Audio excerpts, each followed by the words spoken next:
Hello darlings, ഏവർക്കും reality by ഷാരികയുടെ reality റിയാക്സിലേക്ക് സ്വാഗതം. ഇങ്ങനൊരു വീഡിയോ ഇനി ചെയ്യണ്ട എന്ന് ഞാൻ കരുതിയിരുന്നതാണ്, പക്ഷെ ചെയ്യാതിരിക്കാനായില്ല മക്കളെ. വേറൊന്നുമല്ല, രേണുസുധിയെക്കുറിച്ചാണ്. എനിക്ക് ഏറ്റവും പ്രിയപ്പെട്ട രേണുവിനെ കുറിച്ച്.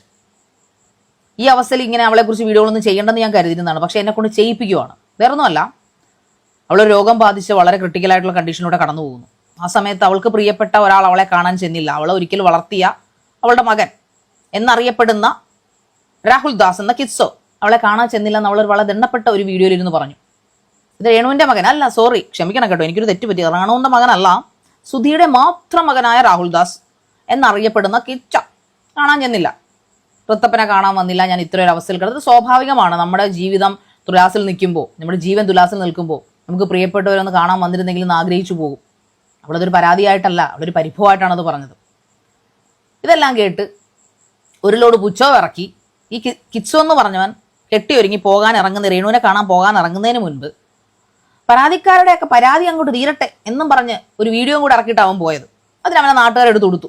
അത് കഴിഞ്ഞ് അവിടെ രേണുവിനെ കാണാൻ ചെല്ലുന്നു. പക്ഷെ രേണുവിനെ കാണാൻ പറ്റുന്നില്ല. അങ്ങനെ അവൻ നാട്ടിൽ തിരിച്ചു വരുന്നു. തിരിച്ചു വന്നിട്ട് അവനൊരു വീഡിയോ അങ്ങോട്ട് ചെയ്യുന്നു. രേണു അമ്മയെ അവൻ വെറുക്കാനുള്ള കാരണം ഇതാണ്. എന്ത്? സബ്സ്ക്രിപ്ഷൻ. രേണുസുധി സബ്സ്ക്രിപ്ഷൻ ചെയ്തുകൊണ്ടാണ് എൻ്റെ അമ്മ സബ്സ്ക്രിപ്ഷനിലൂടെ ചുണ്ട് കടിച്ച് കാണിച്ചു, മലന്ന് കിടന്ന് കാണിച്ചു, കമന്ന് കിടന്ന് കാണിച്ചു. ഇതൊക്കെ കൊണ്ടാണ് അവൻ രേണു അമ്മയെ വെറുത്തത്. ഞാനൊന്ന് ചോദിക്കട്ടെടാ കിച്ചു, ഈ 2 വർഷങ്ങൾക്ക് മുമ്പ് നിന്റെ അച്ഛൻ സുധി മരിച്ചപ്പോൾ ഈ രേണു പണിക്ക് ഇറങ്ങി ആൽബത്തിൽ അഭിനയിക്കാൻ. അന്ന് അവളുടെ അഭിനയത്തെ ആരും അംഗീകരിച്ചിട്ടില്ല. ഇന്നും ആരും കുറെ പേരധികം അംഗീകരിച്ചിട്ടില്ല. കോപ്രായം, അതാണ് അതിന് അവൾക്ക് കിട്ടിയ വേർഡ്. ആ കോപ്രായങ്ങൾ അവളുടെ വിജയകിരീടമായിട്ട് എടുത്ത് ചൂടുകയും അവളെ ഇഷ്ടപ്പെടാത്തവരെ കൊണ്ട് അവളെ വൈറലാക്കുകയും ചെയ്ത് മിടുപിടിക്കുകയാണ് രേണുസുധി. അതിനകത്ത് നമ്മൾ കാശുണ്ടാക്കി. ആ കാശിന്റെ അങ്ങനെ ചുണ്ട് കടിച്ചും കോപ്രായം കാണിച്ചു എന്നൊക്കെ നീ പറയുന്ന ആ എക്സ്പ്രഷൻസ് കാണിച്ചിട്ട് തന്നെയാടാ അവൾ ആൽബങ്ങളിൽ അഭിനയിച്ചും സബ്സ്ക്രിപ്ഷൻ ഉണ്ടാക്കിയും കാശുണ്ടാക്കിയത്.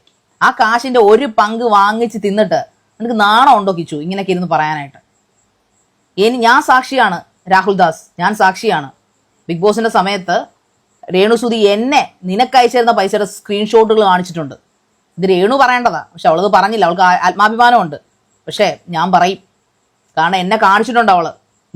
ഞാൻ ഇരിക്കുമ്പോൾ എൻ്റെ മുമ്പിൽ നീ പലവട്ടം അവളെ വിളിച്ചിട്ടുണ്ട്. അപ്പോഴൊക്കെ അവൾ തലേക്ക് വെച്ചു, എൻ്റെ പൊന്നു ശാരി കാശിനാടി കിടന്ന് വിളിക്കുന്നത് 1, 2, 100, 500 അല്ല അന്ന് രാഹുൽദാസിന് വേണ്ടിയിരുന്നത്. 2000, 3000, 4000, 5000 ആ കണക്കേ ഉള്ളൂ. ഇതെല്ലാം അവര് നിനക്ക് കൃത്യമായിട്ട് GPay ചെയ്തു തന്നു.